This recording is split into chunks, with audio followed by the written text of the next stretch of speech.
የሱላማጢስ ሚዲያ ቤተሰብ ይሁኑ። እንደምን ዋላችሁ?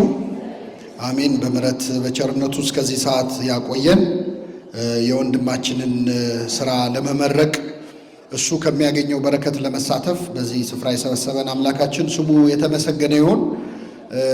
እኔ አጠር ያለች ዛሬ ስለሚመረቀው የወንድማችን ስራ ስሰማ ያስታወስኩትን አንድ አጠር ያለ ጽሑፍ ሕማማት ከሚሰኝ መጽሐፍ ላይ ከገጽ 382 አነብላችኋለሁ። ሰቆቃወ ድንግል ይላል። ከቅዱሱ አባ ጴሜን ጋር ተቀምጬ ያለው አንዳች ራእይ እንደታየው አወቅሁ። በግልጽ አነጋግረው ስለነበር ወደ እርሱ ቀረብ አልኩና አባቴ ሆይ በተመስጦ ወዴት ሄደህ እንደነበር ንገረኝ አልኩት። እርሱ ግን ሊነግረኝ አልወደደም። እኔ ግን እጅግ ወተወትኩት። በመጨረሻ እንዲህ ሲል ነገረኝ። በተመስጦ ሕሊናዬ ከድንግል ማርያም ጋር ነበር። ከመስቀሉ ስር ቆማ ስታለቅስ ታየችኝ። ያን ጊዜ እርሷ እንዳለቀሰችው እኔም ባለቀስኩ ብዬ እመኛለሁ አለኝ። ዘ ሴይንግ ኦፍ ዘ ዴዘርት ፋዘርስ የሚባል መጽሐፍ 4ኛ ምዕራፍ ላይ በምድር ላይ ካለው ፍቅር ሁሉ ለሚበልጥ ጥልቅ ፍቅር ምሳሌ የሚሆነው እናት ለልጇ ያላት ፍቅር ነው። ፈጣሪ እንኳን ለፍጥረቱ ያለውን የፍቅሩን ጽናት ለመግለጽ የተጠቀመው ማሳያ በውኑ ሴት ለተወለደው ልጅ እስከማትራራ ድረስ ሕፃኗን ትረሳ ዘንድ ትችላለችን የሚል ነበር። በእርግጥም እግዚአብሔር እኛን እንዴት እንደሚያየንና ለእኛ ያለውን ምንም ብናስቀይመው እንኳን የማይቀንስ ፍቅሩን እንድንረዳ የሚያደርገን ወላጆች እንድንሆን በማድረግ ነው።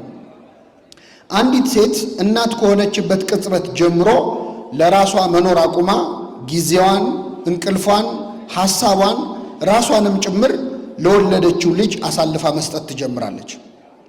ከሁሉም የሚበልጠው የእናት ፍቅር ማሳያ ልጇ በሚታመምበት ወቅት የሚኖራት ሁኔታ ነው። የልጇ ሕመም ለእርሷ እጥፍ ድርብ ሆኖ ያሰቃያታል።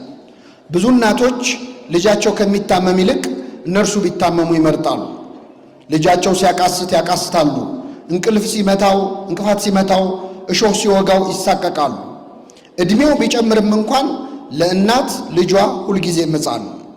በሕመሙ መታመሟ፣ በስቃዩ መሰቃየቷ የሁልጊዜ እውነታ ነው። ይህንን ለመረዳት የሥነ ልቡና ባለሙያ መሆንና የእናትና ልጅ ትስስር ማዘር ቻይልድ አታችመንት ቲዮሪ ማጥናት አያስፈልግም። ለአንድ አፍታ በዚያች በዕለተ ዓርብ የተሰቃየው የሕማም ሰው የክርስቶስ እናቱ ድንግል ማርያም በእናትነቷ ምን ሊሰማት እንደሚችል እናስብ። እመቤታችን ብዙ ነገር ያሳለፈችበት ልጇ እንደዚያ ሲሰቃይ ምን ተሰምቷት ይሆን? ድንግል ማርያም በዚያች ዕለት በእንባ በተሸፈኑ ዓይኖቿ ስታይ የዋለቻቸውን ነገሮች እስኪ መለስ ብለን ለአንድ አፍታ እናስታውሳቸው። በቤተልሔም በግርግም በወለደችው ጊዜ በጨርቅ ጠቅልላ ያስተኛችው ልጇን በዚያች ዕለት በአደባባይ ልብሱን ሲገፉትና እርቃኑን ሲያቆሙ ታይታለች። በደረቷ አስጠግታ በጀርባዋ አዝላ ያሳደገችውን አንድ ልጇን አጥንቱ እስከሚቆጠር ሥጋው እስከሚነጭ ደሙ እንደ ውሃ እስከሚፈስ ድረስ ሲገርፉት ቆማ ተመልክታለች። በንጉሥ ሄሮድስ ሰይፍ እንዳይሞትባት ወደ ግብፅ በረሃ እንደ ወፍ የተንከራተተችለት ልጇን ሰይፍና ጎመድ ይዘው ሲከቡት፣ ከሄሮድስ ወደ ጲላጦስ እያዳፉ ሲወስዱት፣ ወታደሮችም ከበው ሲደበድቡት ተመልክታለች። ድንግልናዊ ወተቷን አጥብታ ያሳደገችው አንዱን ልጇን ሐሞትና ከርቤ ሲያጠጡ ታይታለች። እንደ ልጅነቱ አቅፋ ይዛው ልትሸሽ በማትችልበት በዕለተ ዓርብ ብዙ መከራ ያየችበትን ልጇን በወደቀበት ሲረግጡት ሲተፉበትና ሲደበድቡት ያቺ የግብፅ በረሃዋ ስደተኛ ምን ተሰምቷት ይሆን? እጆቹን በእጆቿ ይዛ የመጀመሪያዎቹን የሕፃንነት እርምጃዎቹን በእግሮቹ እንዲራመድ የመራችው ልጇን እጆቹና እግሮቹን በሚስማር ሲቸነክሩት ቆማ በዓይኖቿ አይታለች።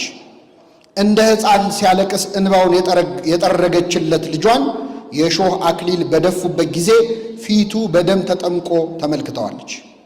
ለ3 ቀናት ጠፋብኝ ብላ ለምን አስጨነከኝ ያለችው ድንግል በፊቷ በአሰቃቂ ሁኔታ ሲገድሉት ምን ያህል እጥፍ ተጨንቃ ይሆን? የኢየሩሳሌም ሴቶች እንኳን ባይወልዱትም በሰብአዊነት ብቻ ለቅሶና ሙሾ ካወጡለት ብቻዋን ያላባት የወለደችው እናቱ ምን ያህል አልቅሳ ይሆን? እስራኤላውያን የሥጋ ዝምድናን እንደሚገልጹበት አገላለጽ የአጥንቷ ፍላጭ የሥጋዋ ቁራጭ የሆነ ልጇ መስቀል ተሸክሞ ሲወድቅ እና ሲነሳ ስታይ ምን ይሰማታል? እንደኛው ሰው ናት የሚሉ ሁሉ እስቲ ሰው እንደመሆኗ የድንግል ማርያም የዕለተ ዓርብ ውሎዋ እንዴት ሊሆን እንደሚችል አሁን ይንገሩን። ለዚህስ መቼም ጥቅስ አያስፈልገንም። በዕለተ ዓርብ በቤተ መቅደስ ዲያቆናት በሚያሳዝን ውርድ ንባብ የሚያነቡት የግብረ ሕማማት ክፍል ላይ እንዲህ ይላል። ድንግል ማርያም እንዲህ አለች፣ ዓለም ድህነትን በመቀበሉ ደስ ይለዋል።